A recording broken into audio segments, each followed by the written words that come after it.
So I want to make sure I have something perfectly clear here. When we see the sun and it's up clearly above the horizon, hanging out with the clouds, and then we wait a half hour and we see that the sun has now met the horizon with the clouds. You think that's caused because the Earth is spinning 1,000 miles per hour backwards? That's what you think? Interesting. Well, I don't know about you, but I always have to look up to see the clouds. Never meeting the water. Is there a chance, just maybe a possibility, that we've been taught incorrectly about what's going on here? Maybe we should explore further. You know what's strange is that I don't ever remember being taught about perspective in school.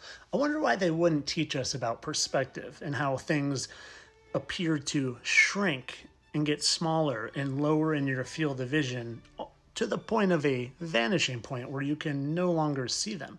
I wonder why they wouldn't teach us that. Do you remember learning about that? I don't remember learning about that. I wonder if it's because if we all readily knew how perspective works, that maybe we wouldn't fall for their deceptions.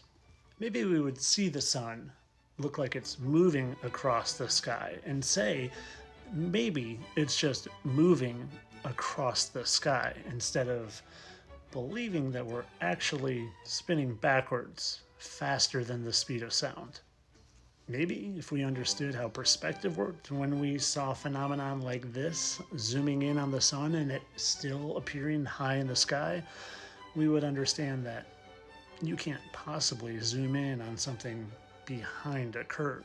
There's something else going on here.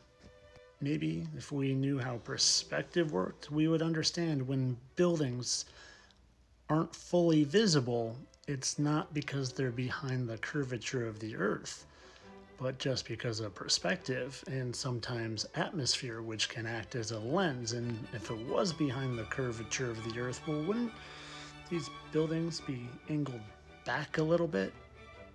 Well, maybe not here, but instead of being 50 miles away from Chicago, I went 70 miles away. And funny, you do see less of the building, but notice how it's still angled straight up. That's because the waves in the foreground can block entire buildings. Because that's how perspective works, people. There's a reason we didn't learn about it. That's the Willis Tower. It stands at 1,451 feet tall. And where I'm standing, you shouldn't be able to see a building unless it's 3,000 feet tall, regardless of my observer height here. Maybe just like a child knows, the sun is moving, and it's just moving further away and taking its light with it. Either that, or these are some messed up, confused clouds. Maybe they're just looking lower because they're far enough away where they compress to the vanishing point, just like the sun's about to do in a couple minutes. But of course, all this is for entertainment, people. I'm a satire account. I know the Earth is spinning. And these lights definitely appear to go down because of the curvature of the Earth. Entertainment only, people.